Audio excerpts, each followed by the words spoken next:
Hi there, it's Kevin with RogueDeckBuilder.com here with definitely a rant video, definitely a heart-to-heart video, definitely a controversial video, and on basically the announcement today. This is an article that just came out from Wizards of the Coast called Experimentation. Very condescending title, very condescending rhetoric in this article towards especially local game stores, and really announcing the main takeaway from this article is announcing that they will be directly selling products on Amazon, and why I think that's a bigger deal than most people will realize.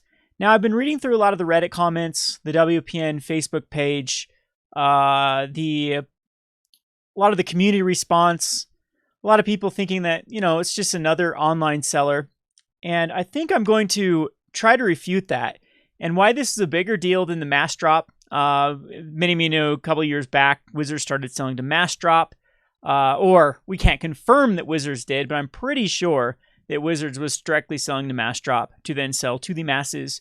And then we had the Sports and More debacle. Well, before that, I would say we had the Walmart, where they started selling a lot more of the exclusive products at Walmart and Targets.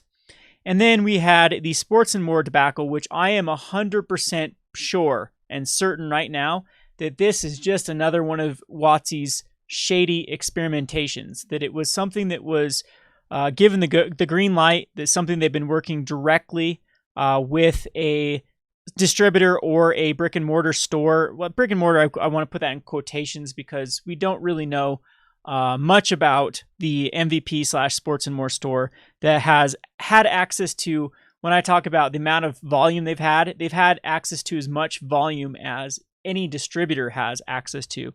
We're talking thousands of master sets, tens of thousands of booster boxes from each set.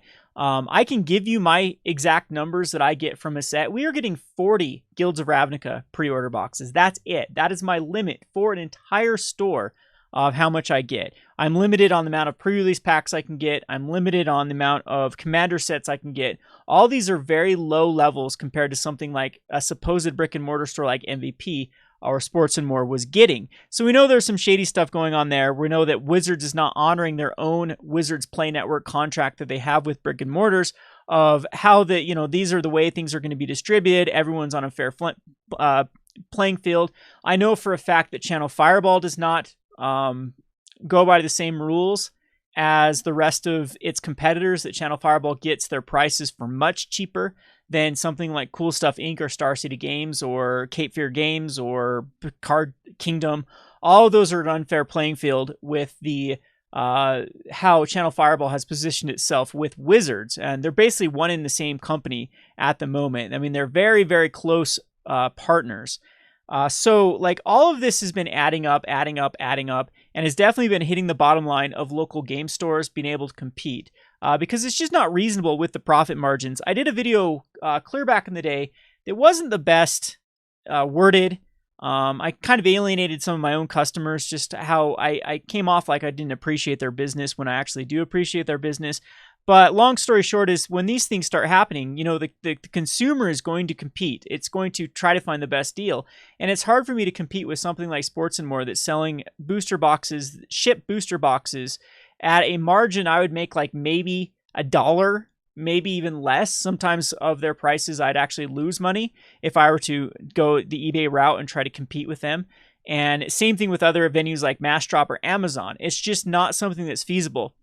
In that video, I talked about overhead and margins and why there needs to be an MSRP, why the stores need to be able to sell at, I would say, at least 35-40% profit margins just to stay afloat, because every dollar of overhead means that you're going to have to sell, or you're going to have to make in pure profit like twice $2. So let's just say that your overhead is $100 and your profit margin is 50%, you're gonna have to do $200 in sales just to pay your overhead. And that's not talking about like growing the store. That's not talking about even, that's just replenishing the product that it costs to buy that product and paying your overhead. And so it's given local game stores a really, really tough time to survive in this day and age if they were really focused on sealed product. Thankfully, Gone Rogue Games has been more of an event/singles store, but we aren't a good business model to follow because it's just two guys that run this part-time. It's not a huge breadwinner. It's we've actually struggled to make by. I know that Zach, he does a lot of side jobs, tons and tons of side jobs to make ends meet. I have other revenue streams as well. The store pays for itself and a little bit more. We've been very, very proud of Gone Rogue Games being able to increase its stock, increase its equity day after day, month after month, year after year. And that's something we can be proud of. We kept the lights on. We've kept the doors open. We've had great Magic scene here for the past 3 years. Unfortunately, Magic is dwindling in that aspect too. I mean, that's beyond our control. Like, just Magic is a lot less popular than it was a year ago or 2 years ago. I can tell you that just by the numbers, just by my pre-release attendance, just by the sales, just by the people that just, come and go out of Magic, where we've kept players more in franchise players, but Magic is definitely on the downturn, attracting new players. Again, like I said, it's been great for enfranchised players, pretty terrible for new players. And the horizon is not looking good with more games like Hearthstone and now Artifact that are coming out that are going to be direct competitors. We see MTG Arena definitely lacking behind on games like Artifact. And there even is turmoil now in the pro scene again. We'll talk about that a little bit later with Jerry Thompson and his protest about the now back to another pay the pros version 2. And I've talked about that in the videos as well, about how I think that Wizards should be utilizing the pro scene. They should be utilizing their local game stores. They should be utilizing, statewide, nationwide, a lot of these like tournament organizers beyond Channel Fireball, just me. They should be reaching out to Gone Rogue Games and other local game stores to try to do big events that lead up to something. And that would be a better business model than just having brick and mortar stores be just places to sell their product. I've never really agreed with that model. In fact, when people were talking about how I've never saw the really need for distributors to begin with. I thought that Wizards should have been directly selling to the local game stores rather than going through a middleman to do so. It didn't make a lot of sense to me until I started actually dealing with Wizards of the Coast, and their customer service is atrocious. Their ability to communicate with them is absolutely the worst I've ever had. In my entire experience of dealing with other vendors and dealing with other companies, Wizards of the Coast is, if not the worst, close to the worst experience I've had. They don't ship things out on time. They mess up on orders. They are tone deaf when you have kind of issues. Like they'll say we're sorry, but then not change, or they'll pretend to hear but really not do anything about it.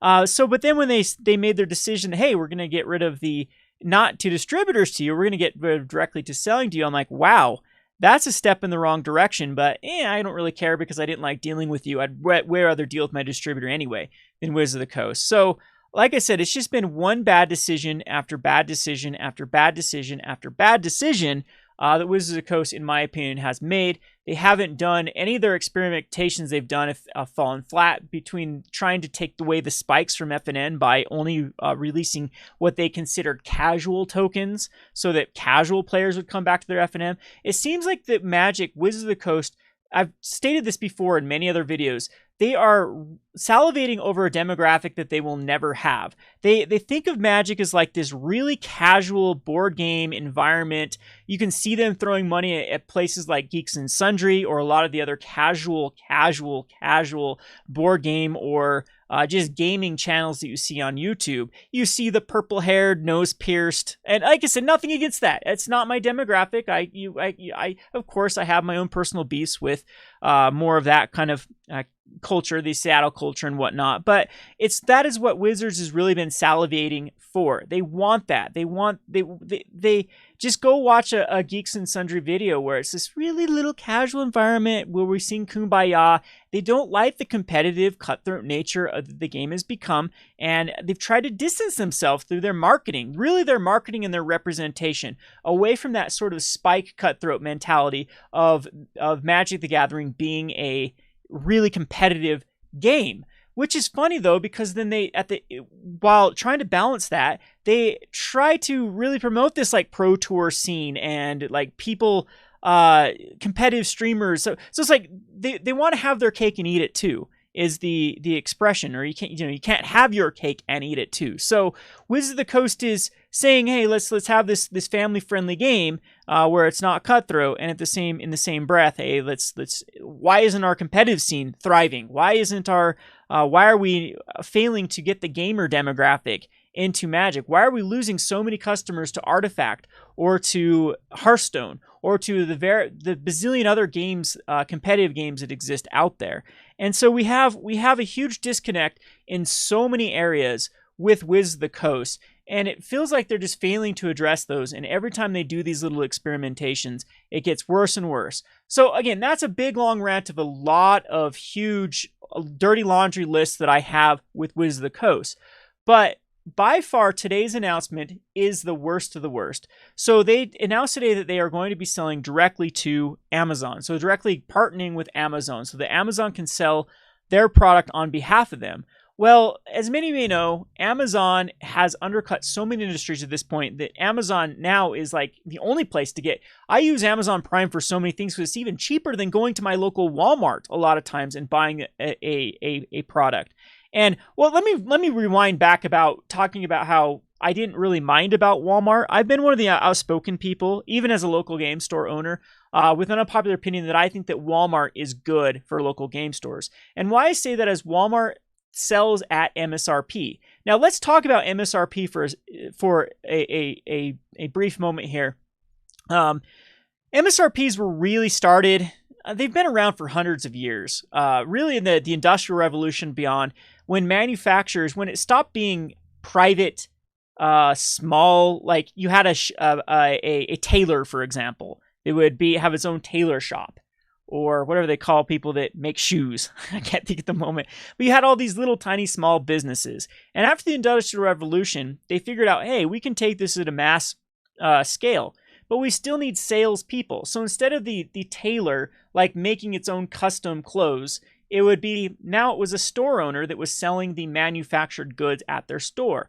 So the manufacturer needed the store owner to run that brick and mortar, to run that place where a person can come from the door and buy their product. They couldn't do that at one global warehouse somewhere, or one isolated warehouse somewhere.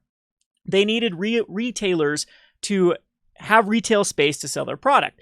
And so they came up with what's called the MSRP, which is almost a promise to its strategic partners.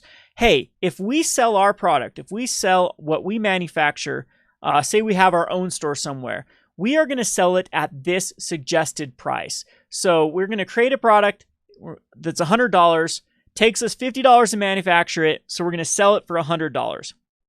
So then what we're going to do then is we're going to sell it to you for $75 or $60 so then you can still make a profit, and we're not going to undercut you. We're going to stick with our MSRP. We, the manufacturer, will not sell below the manufactured suggested retail price.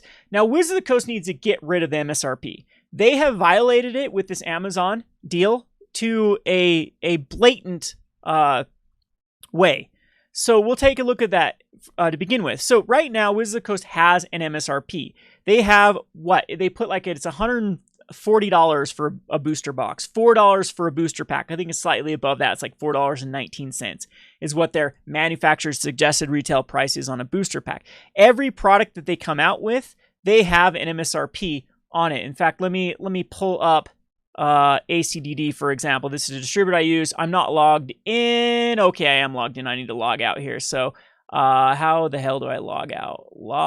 I'll just open up another browser. 1 second here. We'll open up a browser I don't use, and we can look at no, Firefox, I don't want to use you. ACDD. So we'll look at here, and all these products that you can go and look here will have let's click on Wizards of the Coast. It will have a manufactured suggested retail price. So let's go here, and here is the suggested retail price of Magic the Gathering products. Let's go to collectible card games. This will go Magic the Gathering. So Wizards of the Coast is saying this is what we want our strategic partners to try to sell at. This is what we are valuing the product at. Let's go here to something that's in stock right now. So let's go to a Kaladesh gift box, for example. $25 is the MSRP. We, Wizards of the Coast, want you to try to sell it for that price. So I've been suggesting for a long time that Wizards of the Coast at their site at magicthegathering.com should have a store. They should be running a store, a direct-to-consumer store, selling Kaladesh gift box, or right now it'd be what? It's going to be coming out with Guilds of Ravnica gift boxes. I think they're doing those stupid guild things. But anyway, I digress. They should be selling booster boxes over at their store right now for $143.64. And that sets a price. That sets a price for the rest of their strategic partners to compete with. Now, if they're not happy that maybe they're not getting the best margins with stores, that's a way for them that they can work out those details, work out their distribution line, make it so that they're actually making, the chain is working very, very well. That's on them. But if they really want to have those great profit margins, they need to stick to that MSRP and help promote that MSRP, not undercut it on deals with Channel Fireball and Sports and More and Amazon, and directly cut out their strategic partners. So that's exactly what's going on right now. This this manufacturer suggested retail price means absolutely nothing that Wizards is not going to honor it themselves. So let's see what I'm talking about here. So we go to this experiment, basically, let's just read through this and we'll get this over with. As Magic has hit its 25-year mark, you probably noticed that we have been experimenting more with new products and new expansions for Magic. Lately, we've launched a few more experiments in trying to get the right products to the right player in the right way. In the past year, we've tried allowing stores to sell boxes for pickup or pre-release weekend. We've tried localized content with global series, and we released theme boosters. The recently announced Guilds of Ravnica Mythic Edition is another one of these experiments, by the way, that cuts out their strategic partners. And they've also announced today that you can actually buy these at GPs through Channel Fireball. We know Magic is a global brand, and almost everything we produce is for a global audience. We also know that not every experiment is ready for the global stage. Just as digital products sometimes beta test in small markets before releasing them wider, we've also experienced with region-specific products. Okay, yada, yada. One of the core tenets of our fan-focused strategy is to make sure we deliver Magic to players when and where, and how they want it. For example, Magic has long been available on Amazon from various stores and distributors. All right, let's stop you right here. That wasn't you selling on Amazon. That was someone like me saying, okay, I'm going to use Amazon as an outlet for me to sell. And so there's a big difference between us local game stores being cutthroat and competing with each other, and the Wizards of the Coast themselves then deciding to enter the ring and compete with its own strategic partners. So as far as if Channel Fireball and Sports and More, which I'll argue till I am blue in the face, are not traditional competitors, that they are proxies. They're proxies of Wizards of the Coast. They're not really fronting the bill. They're not taking on the risk. They are being a name only, or in name only, non-Wizards of the Coast's representative. Wizards of the Coast is pipelining them these products to sell at these rates. I 100% guarantee it at this point. That's what Sports and More MVP / Channel Fireball is. They're a proxy store. So it's worlds difference between me, Gonro Games competing with Card Kingdom, saying, hey, you're selling at that? Well, I'm going to undercut you, because we're taking on that risk. We're making informed decisions on where we sell it. And that's the end of the story there. All right, so where were we here? All right. One of these core... Okay, so we formalized a direct relationship with Amazon in the United States to give players who ordered their product through that channel a better experience. Again, I have zero problems with this.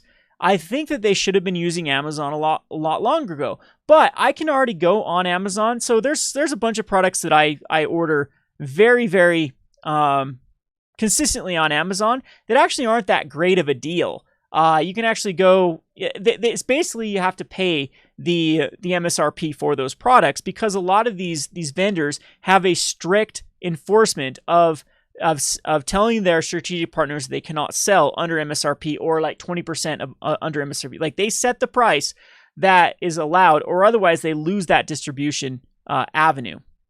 So anyway, they should have been using this with Amazon a long time ago. They should have been selling directly on Amazon Prime for $144.36 or whatever it came out to. And that would have set a nice little price for then player or other stores to compete with.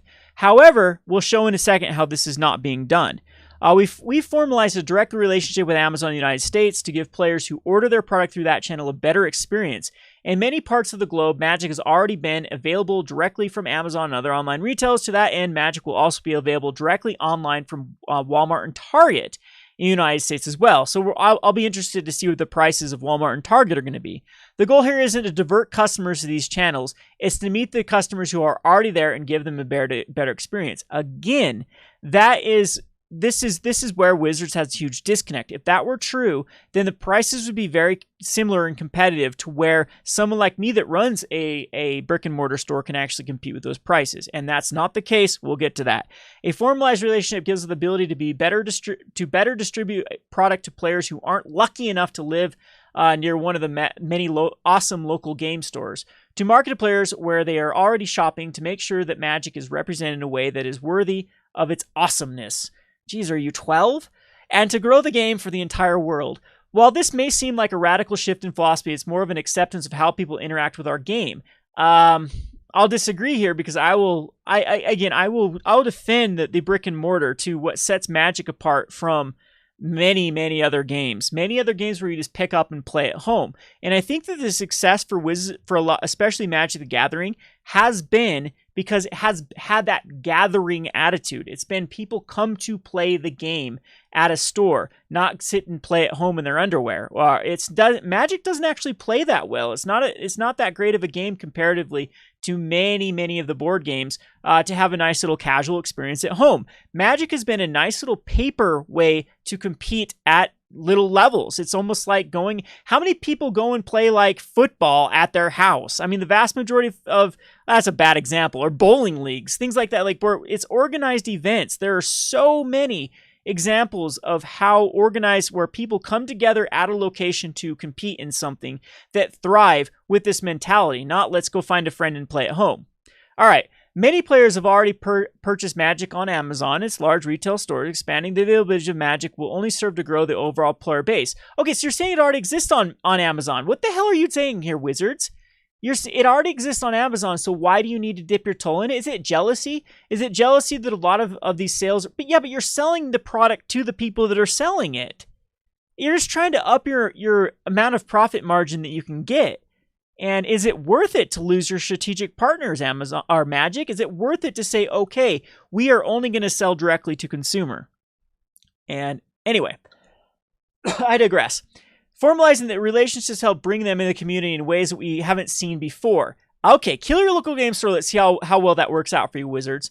We must meet gamers where they are if we want to show them how great Magic truly is. Can I please sell for $90 a booster box then, Magic? That's what you're selling on Amazon. Can I please make that work? All right, Kevin, focus here. And for the many WPN stores out there, our efforts to grow Magic will come back to you in the form of more players and new initiatives that highlight the benefits of gathering together in a local store. Please show me where you have done that, Wizards. Where? With exclusive products being thrown away, with now this Planeswalker deck or Planeswalker masterpieces exclusively sold through your store, through really taking the knees out of your local game events, there's no incentive. There's no point. A Friday Night Magic worthless promo as all you're offering Wizards Play Networks, having the software that literally I can go and find better software for organizing tournaments than your crappy WPN tournament organization thing. Planeswalker points mean jack shit. They don't have any correlation towards a pro scene. What the hell are Planeswalker points for? Just for us to kind of jack off to? Like, there's no freaking point to them. They kind of neutered the buys that you get from Planeswalker points. There is no point to these type of stuff. They kind of killed the PTQ scene with like these having... I think that Jerry Thompson even talked about the PTQ, that it's you're either first place or last place. There's no in between. There's no like second place gets crap, third place gets crap. This is kind of the mentality that these store run things have been.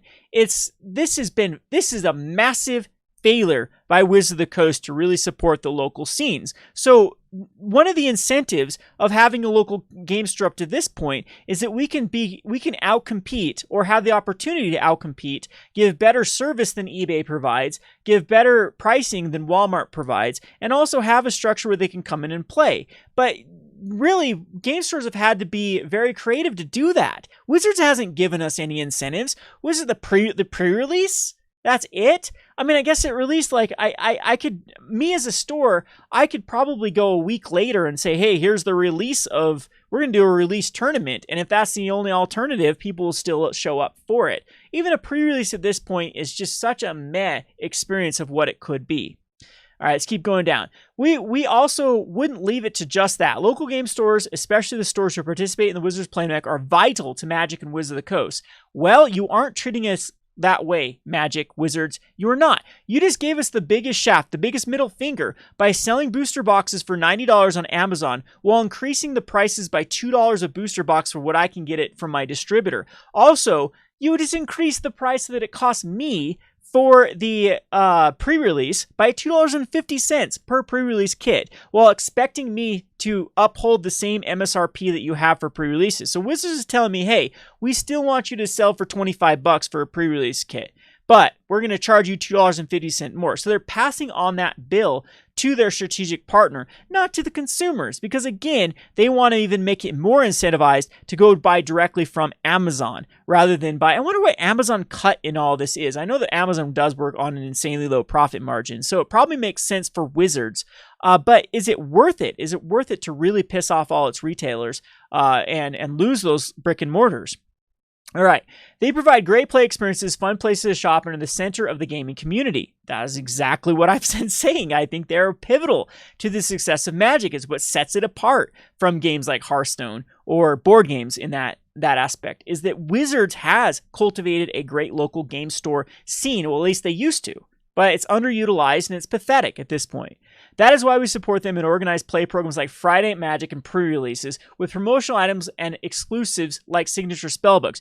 All right, that's one of the very few things that are left, and you overprinted these and there are other outlets to get them. So this is another big problem with the Wizards Play Network. There are so many fake stores that exist. I'm going to even call out like Desolator and Rudy here. They get access to these type of products and are not WPN exclusive. Distributors don't give a crap. All they care about is the green. They are not honoring your WPN. A lot of WPN stores aren't honoring your WPN and playing by the rules. All these other stores that are in closets in somewhere that just have the capital to buy and move product are being able to outcompete the people that try to actually get legitimate real retail space. Retail space in a legitimate part of town that's going to attract people to come in is much more expensive than buying a little out of the way or office space and calling it a store. These things are we can't even be like, Wizards needs to crack down on this sort of thing and enforcing the rules they already have set in place if they want to achieve this. Special D&D covers, yeah, that you can just print off at your website. Yeah, it's early release of the product by like not early release. Zach even pointed out that Arena is going to have the new set out the same time that people are going to be able to play the pre-release. So you could actually go have your own pre-release on MTGO or Arena before you can actually do it in paper. So what's the point of that? Early release of what product, Wizards? Seriously, what product are you releasing earlier? And with bio box promos, which were a huge debacle. They were automatically on eBay and TCG Player without having to actually come in and buy a bio box promo from the local store. And yet, like I said, that is stores that are breaking that, but it's still, these are getting in the hands, these buy box promos are getting in the hands of stores that do not hold events. Like I told you about my experience of finding a store, I'm not going to name the city, where I went in and literally the only Magic the Gathering products, they were predominantly a comic book store, but I found them on the WPN network and tried to go in and play an F&M because I was visiting relatives and wanted to go, I have Rogue Deck Builder, I own a store. I'd like to go see how other people do their F&Ms in similar, smaller cities. So I go in and say, hey, I want to play F&M. And he laughed and said, well, if people show up, I mean, we have it scheduled, but we don't run it. We have it scheduled so we can get these promos so we can sell them on TCG Player and eBay and whatnot, and not do the work required to really run this WPN. So this is on Wizards. If Wizards really wants to cultivate a good Wizards playing network and really want to bring people in to the brick and mortar, they need to up their game. They need to quit being complacent. They need to really crack down on the fake stores, the people that are violating the rules, and that's how it will get done. But there needs to be some massive incentives, and it used to be with master sets. It used to be with these very exclusive. These exclusives are pathetic. Signature Spellbook was never worth it to begin with. Challenger decks aren't even exclusive. Challenger decks were pathetic to begin with. Challenger decks are rotting in distributors now. I told people those were a mistake, but no one wanted to listen. Oh boy. All along the way, we're listening to and very appreciative feedback. No, you aren't. You delete comments on the WPN Play Network when anyone's critical of you. You turned your blind eye to people like me that will give you the honest feedback and won't hold back. You keep promoting people that would rather just see see no evil, hear no evil, do no evil, monkey, close my eyes, close my ears. I'm not going to even, and people get patted on the back for it. They get rewarded for that sort of stuff. And all in the while, Wizards continues to go down month by month or quarter by quarter. They put out fake quarterly data to try to appease their shareholders, which is literally all they care about at this point. And it just really saddens me. Like, this whole past couple of months has just been a huge Debbie Downer for me. A lot of it was my own attitude. A lot of it was my own doing. But it doesn't help where I try to revitalize the channel by giving a commitment that I'm going to put out better content, that I'm going to run my store better. I got a corkboard, for crying out loud. I went home and I said, okay, Kevin, I need to make some changes. I need to up my game. My channel is completely dead. I understand it. Rogue Deck Builder is dead. It's a dead channel on YouTube.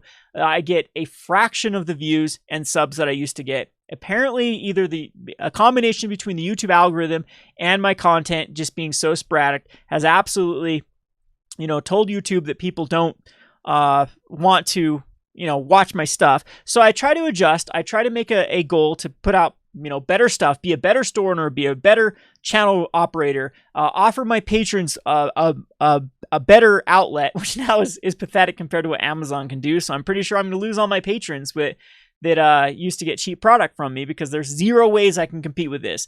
Amazon, you can get something shipped, Amazon Prime, to you for cheaper than I can get it from my distributor and to you. And there's a lot more hurdles you have to go through to have that than just say, hey, add this on to my Prime that I'm already doing stuff with. So again, this is just a huge, huge stab for what I'm trying to achieve as just, but you got to think of me as someone more than just a local game store. Like there have been a lot of people critical, even on the WPN, about all the whiners. Like this one guy on the Facebook page, WPN, basically insults all of the, see if I can find the comment. Let's see here. I can't find it at the moment. I got buried. There's a bazillion more comments that came up here. Maybe it got deleted too. But anyway, this person basically says, if you're really worried about this, you're a bad business owner to begin with. You're just trying to make a livelihood off of a nostalgic game that holds dear and near to your heart. I get it. A lot of local game stores shouldn't be in the business, shouldn't be in the retail space to begin with. Gone Rogue Games is definitely one of those stores that should not exist. It took two very passionate players that wanted a place to play, that wanted to cultivate a community, wanted to cultivate just the game, where our love for Magic is what created Gone Rogue Games. And this is what we get, a big slap in the face saying, basically, F you, we're going to go different routes to go for. Who cares? Passion is what keeps things going. It's not without it, Magic is just like, that's what has made Magic so beautiful. It's not that great of a game comparatively to other games that exist. Well, I would argue it is in a way, but what really makes Magic magical is what MTG Perp says, or Magic Historian says. The sixth color of Magic, purple, is the community gathering. It's what we all come together for the love of the game. And it just doesn't seem appreciated at this point. All right, let me try to wrap this up again. I know I've been all over the place. This is, a 40-minute video of me ranting already. I had a whole script laid out of what I was going to talk about. Absolutely got derailed. Here's the whole thing, though. You can go check this out on Amazon. There's no way that brick and mortars are going to be able to compete with this. This is directly being sold from Wizards of the Coast through Amazon for Guilds of Ravnica for $94.85 free shipping. Currently, I get boxes at $80. $80 is my what I've been able to bargain with my distributor. So if I were to get an $80 box and try to sell it on Amazon or eBay, they take a cut, or even TCG Player. TCG Player is an 8.5% cut plus a processing fee. And then I'd also have to try to compete with the free shipping. Yes, I could throw this in like a packaged or a prepackaged envelope, and hopefully it gets to my consumer okay for what, $3 and something, almost $4 is what it would cost me to ship it. And so if you put all the fees associated with it and all the overhead that I have to actually uphold, having a game store in a retail space, in a place, a commercial space, a place where people are going to want to come in, there are very few ways that you're going to be able to make any sort of profit on booster boxes.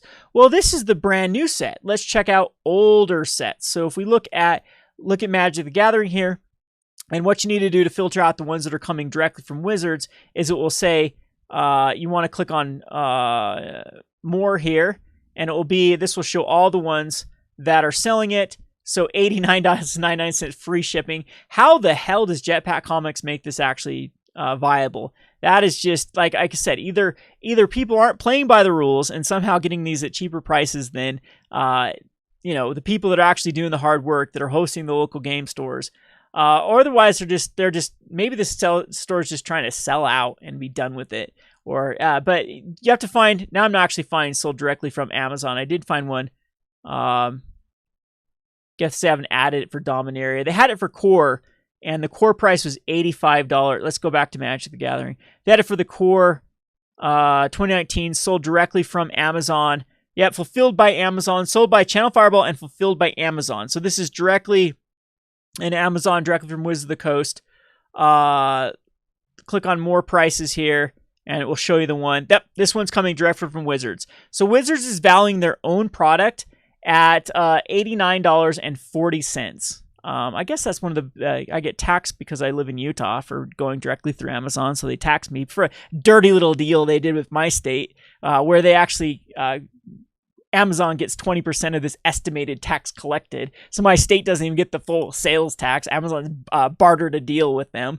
Shady stuff going on in economies right now. Anyway, so this is the price that Wizards has told me. This is the new MSRP. This is what Wizards values their product at, $90. $90 MSRP. If people tell you otherwise, that's not true. So with that being said, if Wizards wanted to give it back to me, they need to sell this to me at around $50. I need to be able to get booster boxes at the $50 mark to be able to compete and make a livable or just a profit margin that makes sense for this. So anyway, that's enough about this. I'm interested in your comments in the comment section with it. Let's get on to the last topic that I also want to just show that's so tone deaf from Wizards. If you haven't read the Jerry Thompson, come over here to the subreddit. Am I really promoting the Magic TCG subreddit? Last time, though, that Wizards got completely destroyed on the Magic TCG subreddit, they threatened to take away the toys. And Magic TCG had to shapen up, or they weren't going to give them previews, and they weren't going to. Wizards of the Coast is going to quit supporting it because it wasn't a good place for. So I wonder if this is going to have some backlash too, and the mods are going to get threatened again by Wizards of the Coast for really promoting this. Jerry Thompson wrote that he is opting out of playing in the World Championship because Wizards continues to promise that the pro scene will get better and fails to deliver. So that's a TLDR for it. It brings back up the Silver Showcase, how it was a big slap in the face. It brings up how it's so tough to stay on the Pro Tour, how prize support is just terrible, how they continue to allow people like Alex Bertoncini or Jared Bocher to play Magic. There's another one that had a ban, an 18-month ban that just got back in, and it was for cheating, that is starting to put up good numbers. Someone put that in the comment section below. There's another one here that's big here. The coverage is still abysmal. Like I said, Wizards fails at everything they do beyond making the game. And I'd even say that they've been lacking in making the game. The playtest team is absolutely dismal. Like when cards like Teferi slip through, you have some problems. Some people do like Teferi, so maybe I should say, it's good for Modern, but it's definitely, in my opinion, not really good for cultivating a local scene. We have our local scene is definitely dead here because of the spikes. The spikes continue to play the tier 1 decks, and no one shows up for FNM now because they don't feel like playing against Torrential Gearhulk for 12 weeks in a row. So our FNM, we're supposed to be firing it here in like an hour. I guarantee no one shows up. It's dead, completely dead. Only thing that really goes on here is Commander. That's it. At our store. Anyway, I definitely think you should go look through. I've rambled for long enough on this video. I hate doing a video like this. One of my goals was to create try to stay out of the drama, try to stay out of the controversy, try to stay out of the politics. Just go back to what makes Magic great. Solid content. I wake up and see that my video has 300 views, a video that took me hours and hours and hours to edit. I put my heart and soul into it, and it gets no views. And it's just sad when, you can go on and click on someone's drama video or someone like talking about card prices, like, oh, look at this awesome card, and it gets 10,000 views, just low quality, low crap content. It's just hard to motivate myself at that point. I'm really getting off track here and really getting into the salt here. So I'll try to wrap it up here. Nonetheless, though, I have appreciated what I've been able to accomplish through the Rogue Deck Builder brand by meeting everyone. The game store has been fulfilling, has been fun. I still do love this game. I still do love parts of this community. I still do have the reason why I'm making this video is I haven't given up. I haven't decided to burn it all down and say, okay, I'm on to Artifact then. I'm done with Magic. I still do believe that this game can be saved, but there needs to be some steps that are taken. There needs to be, and it starts with Wizards. We need the tone deaf. We need the la la la la la. We need that to stop. We need the corporate big suits to get out of the way and let Magic be run properly. It's not something as simple as just selling on Amazon. It's there's some very key reasons to why Magic has been so successful for so long. And it mainly is the community. It mainly is the passion. It is the passionate store owners. It's the passionate players. It's all those things is what's been kept Magic going for as long as it has. And Wizards can continue to salivate at Hearthstone numbers and the way that Pokemon is such an impulse buy that it's something like 70% of Pokemon purchases are people that don't play the game. I'm sorry, Wizards, you don't have that franchise. You don't have people that are complete fanboys over Jace the way that people are over Charizard. It's not going to work that way. And keep doing you, Wizards. You will have a game for much longer to actually celebrate as. So there you have it. That's all I have. I know I probably missed over stuff, some key points I was going to talk about, but whatever. I'm done. There's my rant video. I'll get back to regular content. If you haven't subscribed to my Rogue Market video, my Rogue Market channel, definitely go check it out in the link. I'll have it in my channel, my link in the description below. That's where I have it, or on my channel, where I'm going to have a channel that's directly only market advice, very short and to the point. You won't have these big political rambly videos. So if this isn't your cup of tea, you just want there for the finance, go there. I'm also going to be starting another channel with the same goals in mind, where it's just going to be deck techs and that's it. It's not going to be in this other nonsense, but I'm still going to be doing this on the Rogue Deck Builder channel. So if you like the rants, if you like my personality, if you like this kind of like, just off the beaten path, point and shoot, sporadic, spontaneous type content, I'll still do this on Rogue Deck Builder. But I am serious about really doing some high quality channels and finding some strategic people to collaborate with to get those channels going. So appreciate all the love and support. I'll be fine if I have to. Like I'm thinking about like I said, not quitting the channel, not quitting the brand, but I'm definitely thinking about going back to some of my old roots. I used to be a personal trainer, and I'm probably gonna start pursuing that again. I'm probably gonna go back to doing that full time and kind of doing Magic on the side, just because it's just more lucrative for me. It's something I can watch grow, and something that I think it's more for me. It's more for really, and I'll do a video about this too. Like I suffer from clinical depression pretty bad, and so when I get out of shape and the nutrition's out of whack, it really affects me. And so becoming like a coach and a personal trainer again is more for me than it is for my clientele or for the bank. But it's also nice that it's something that I can make happen full time, and it's something I do enjoy. So again, there will be some changes. I'll be fine. We'll We'll work through this. Don't worry about me. Worry about your own local game store. They really need a hug right now. They really need a purchase. If you do live close to a local game store you love, please don't shop on Amazon. At least go get your card singles from them. Buy and sell through them. Try to recruit new players to come play at their store. They're going to need a lot of help in the next coming months, next coming years, if this is going to be the mentality for Wizards of the Coast. Believe in the game. Corporate people at the corporate can change. It's very easy to fire people and get new people in. And so, like I've been telling people, do not throw the baby out with the bathwater. There are bad things happening at Wizards of the Coast right now.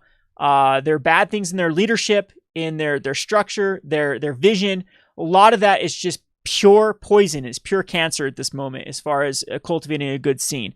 That can easily change with terrible profit margins, at least on these little outlets. So stay positive. Let's hope that this game can turn around. I'm sure it's gone through worse problems in the past. It's still a great game. It's still a great community. Whew, that's it. Thanks for watching.